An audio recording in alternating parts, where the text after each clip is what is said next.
Yeah. Hey guys, Joshua Peterson here, Peterson Electric. I want to do a video that I think is probably going to be one of my #1 hits, and it's on electrodialysis on your window well. I'm going to have my wife out of this hole. I'm almost 8 foot deep. Right now, that's about 8 foot right there. This is 7. We dug out the old window well. I'm going to have her at the end of the video just walk you around. She doesn't have to say much, but we're going to put in a fiberglass one. I just want to say that the metal well, which is like an aluminum base almost, but maybe a little bit of steel, this caisson right here is metal. Okay, it's painted. But this thing was so rusted all the way down in the dirt that, and they didn't even bolt it in. These are not bolts. This is for the window. I want to prove to you that it's not just because of the UFER. And I know I'm going to get a lot of kickback on this, but they say that you can get about 12 to 22 volt DC. First of all, the UFER is connected to the electrode, which is the first point of disconnect for your transformer to the home. So it's not in the transformer, but as the neutral hits the home or the building, it has to disconnect, and that's where your cold water, your steel, your UFER for your cement, and also your 2 ground rods are all going to go to that first neutral bar to the disconnect on the main breaker. For a home, it's 200 amp, 150, 125, or whatever. But if your meter is out there in the yard away from the house, then you don't really have a neutral established until you get in your panel. You might only have a pipe and an LB on the side of the garage into a panel. And if you do, then that probably needs to change with utilities because they no longer want meters far out. Some areas leave it, some areas of jurisdictions don't. We have Loveland, Estes, Fort Collins, REA United, and Excel Power around here, as well as REA. So we've got 6 to 7 providers. Longmont has their own provider for power too. So whatever your jurisdiction is, they talk about it. Now, what I want to prove is, first of all, this house, this is my home. 3 years ago, we bought it. This is so moist that every time I dig something out, it keeps caving in. She's going to walk you around to show you how much dirt I've pulled out. Plus that my trailer over there, we've already taken 2 loads besides the 3rd load that's ready to take out. But I do not want to put a metal to a metal again because number 1, they don't go further out to cement, and number 2, if it does touch, it's still, cement is acidic and it'll rust it. So this is done because we have a lot of zinc in the soil, and they did test that after the fact.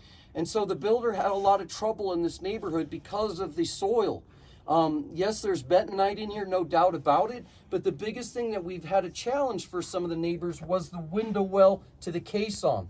Ours was not bolted, others were, I've heard. But so as far as ours not, so what causes this then? It's called dissimilar metal. And you can look up in Article 110.14c, it talks about for connections for branch circuitry, but also in Article 300 under general wiring methods, and maybe in 225 for underground service and 230 for service feeders. It'll talk about if you have aluminum to what type of connector in the panel or a disconnect or whatever, that it has to be aluminum copper rated. Well, for this right here, this is steel to some type of other metal steel, but it basically rusted just because they touched. Now, can the UFER speed it up? Yeah, I do believe that's a possibility. But the reason why I don't completely believe it in this neighborhood is because I've new cement poured for $22,000 around this back of my house and the side of my home, and it's still starting to rust spots coming up that had nothing to do with the builder. So I really feel like that this soil, this area that we were in used to be under, Boyd Lake used to be huge for farmers back in probably the 40s. But they eventually started to fill in this area. So no matter what, we have a high water table. Now, we put in our own sump pump, and that sump pump is right over by the gas meter she can show you. And that was dumping into here for 2 years. Now, I don't know why it's not code that the sump pump and the radon are automatically installed if they're such a big deal. But she'll walk you out too and show you just in the grass that we cut it in and took it to the sidewalk. That had to get away from this area so it could dry. But as you can see how much dirt it took to get out, you'll see how much bigger that window well is. Now the metal ones, if we went back to the 84-inch by 6 foot wide, they were about $750, $800. That's what I would accumulate if you want to put it back in, but I think it's stupid. And then the other thing is we had to get a bigger metal grate to go on top of our fiberglass. Our fiberglass has the steps that are built in. So I suggest to dig it out. But if you don't have the Kubota U15, I actually needed a U20, so I had a longer arm. Because this was stretching me. I couldn't get here, so everything we've had to shove is here because of the fence. But I just want to prove that I don't believe it's just the U for causing this. We have a lot of minerals in our dirt here in Colorado, and because of the fact that it was an old mining state, if you will, a lot of that stuff from the mountain still comes down, guys, and that there are water tables underground that still cause the effect of coming up through the dirt. So it's not just the fact that it's our rain, or are we the end of the world because of acidic in our rain. I don't believe that at all. I really believe it's based upon the soil.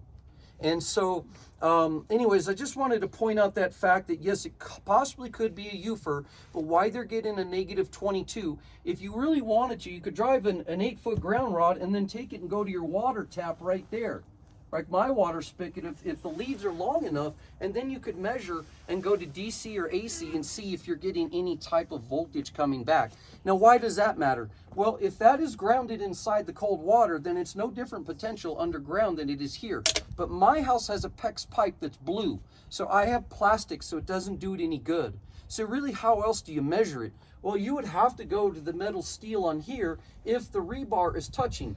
Now, they say that if the rebar is touching the metal case on this way and the UFER's grounded, that this is what causes it too. It's a possibility, but as you can see, all of this dirt right here, she's going to show you the bottom of that window well. That was only 30 months, almost completely eaten.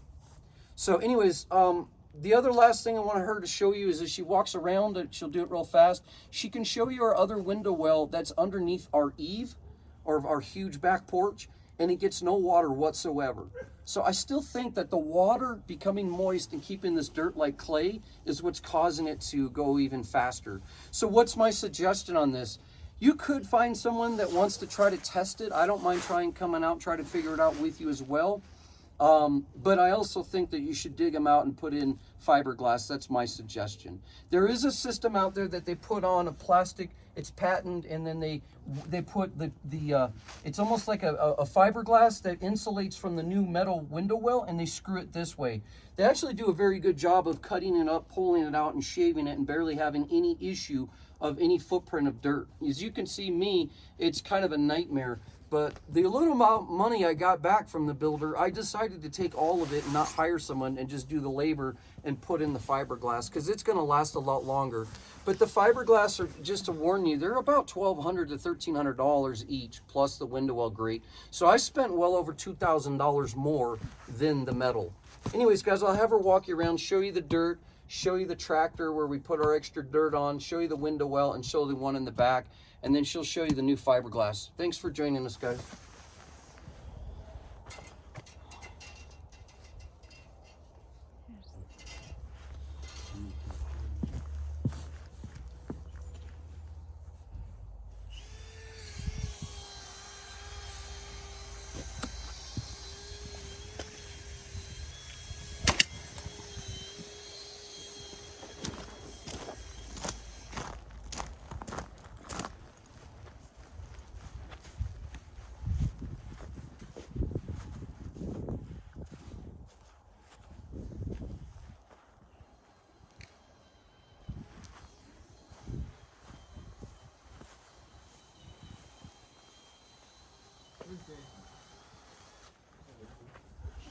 Tell him to bring the tractor. I have to. Yeah, go ahead and dig. Keep digging, Jason, start digging. Okey-dokey.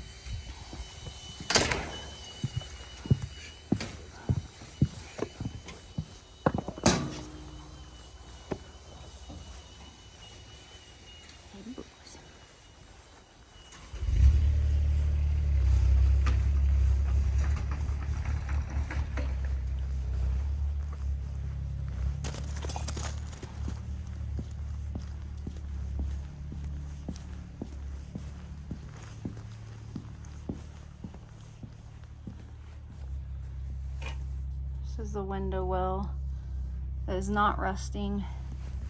It's under an eave and concrete around it.